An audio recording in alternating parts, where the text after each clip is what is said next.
difundidos por los medios ha sido el impacto en el desarrollo de las zonas urbanas en todo el mundo. El menor flujo de personas ha repensado el uso de ciertos espacios y ha cuestionado si es necesario, por ejemplo, nuevas modificaciones ante posibles riesgos sanitarios. Vamos a hablar de este tema. Nos acompaña Joan Clos, exalcalde de Barcelona, expositor de la conferencia Ciudad. Muchísimas gracias por acompañarnos. Muy buenos días. Buenos días, ¿qué tal?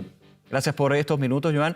Y quiero comenzar con eso, porque siempre cuando se generan estas instancias de emergencia, cuando nos cambian también la vida, hay un cambio en las ciudades. Las ciudades son reflejo también de cómo vivimos en ellas. ¿Cuál es la mirada que tiene usted con respecto a los efectos que dejaría la pandemia o está dejando ya en términos de la movilidad y cómo repensar también las ciudades?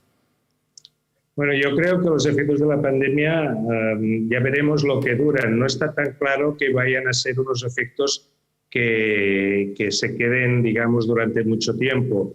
En la historia de la humanidad ha habido muchas epidemias muy graves y la urbanización, de hecho, no cambió muchísimo debido a las epidemias.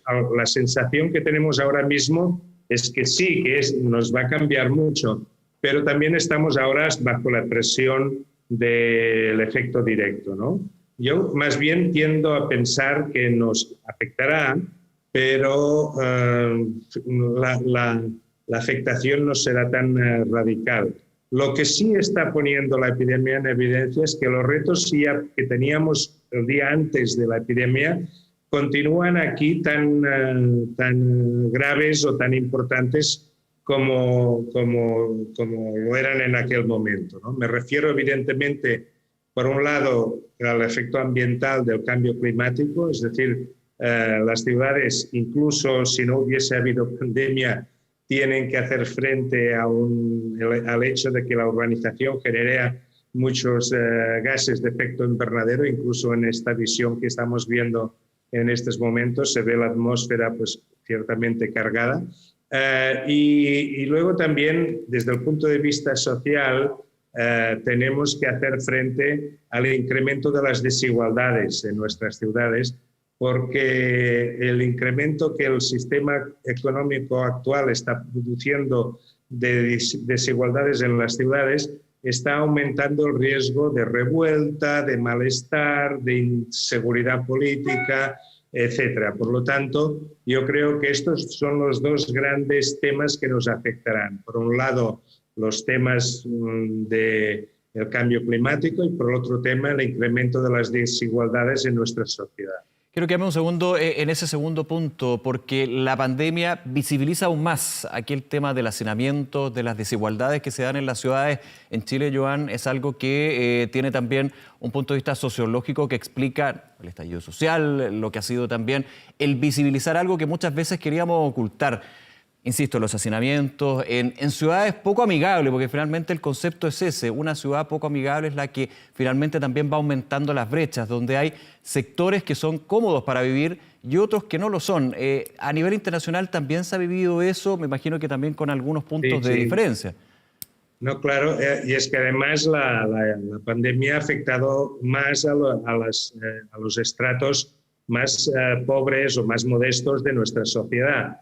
Es decir, la gente que tiene salarios más bajos, la que depende más de sus ingresos cotidianos para sobrevivir, los que dependen más y más de su trabajo personal y su esfuerzo diario, estos han sido los más afectados en cuanto a puestos de trabajo y, por lo tanto, las desigualdades se han incrementado a raíz de la pandemia. Y esto, en fin, llueve sobre mojado, ¿no? Porque en cualquier crisis siempre hay una tendencia a que los que están en las capas más modestas de la sociedad reciban los problemas de una forma más aguda y más contundente. Esto quiere decir que los esfuerzos de un estado de bienestar o de un welfare state, como se le quiera llamar, o de un contrato social que la población se solidariza en unos mínimos de igualdad, ya sea en sanidad, ya sea en educación, ya sea en pensiones, ya sea pues, en la calidad de una vivienda mínima, etcétera, pues estos mecanismos de corresponsabilidad social deben incrementarse y deben ponerse a funcionar a tope, ¿no? Incluso los bancos centrales de los países desarrollados han recomendado que se gastase desde la administración pública recursos para evitar el empecinamiento de la crisis en las capas más populares de la población. Yo creo que en relación a la crisis del 2008, en esta, al menos en Europa y en Estados Unidos, hemos aprendido a gestionarla un poquito mejor. Hombre, no es tampoco para celebrar grandes victorias, pero al menos hemos conseguido que lleguen más recursos a los más necesitados, ¿no? Y esto es fundamental, porque si no, en una democracia la cohesión social es fundamental, porque si no funciona la cohesión social, el riesgo de autoritarismo, el riesgo de un abandono de las raíces profundas de la sociedad democrática son muy altos. ¿Cómo se tienen que, a su juicio, enfocar esos recursos? Se lo pregunto por la experiencia en Europa, en esta denominada crisis de la deuda, que también llamó a replantearse cómo se vive en comunidad. Sí. ¿Hacia dónde debe ir? Porque muchas veces se dice los recursos siempre son escasos. El problema es que muchas veces la efectividad del destino de esos recursos, ahí está el problema. Sí. Hombre, ahora que ustedes van a entrar en un periodo constitucional, es muy oportuno precisamente hablar de estas cosas, ¿no?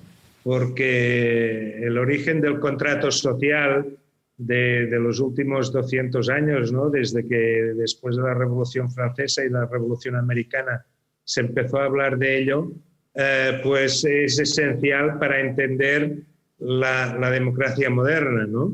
La democracia moderna se sustenta no en base a un autoritarismo como se sustentaba la autoridad durante las épocas de la humanidad, donde se vivía bajo el régimen del esclavismo o situaciones parecidas, ¿no? Es decir, en democracia tiene que haber un cierto consenso social, porque en principio cada voto es igual que otro, ¿no? Por lo tanto, no hay voto censatario, no hay privilegios a la hora de escoger a las opciones políticas que nos gobiernan, etc.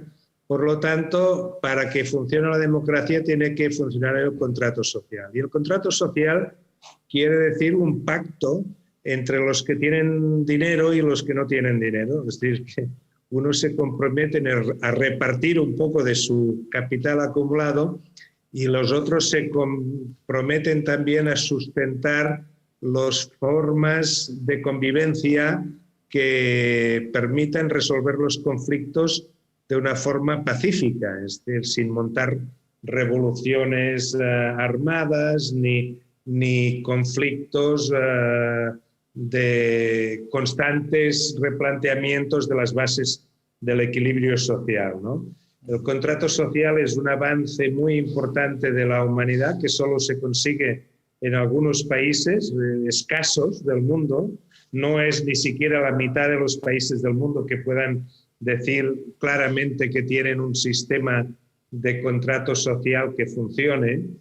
Por lo tanto, yo creo que ustedes están en una encrucijada histórica donde tienen la oportunidad de plantear estos temas y de hacerlo bien, ¿no? Solo así se pueden acordar pues, el gran principio de pagar impuestos los que pueden y recibir algunas compensaciones o subvenciones los que no pueden. Pero todo esto tiene que ser transparente, porque si no es transparente, rápidamente se abandona y empiezan a haber disensiones sociales que lo hacen inviable. Don Clos, nuevamente muchísimas gracias por acompañarnos esta mañana y que tenga un buen día. Hasta luego. Muy bien, muchas gracias y muy buena suerte.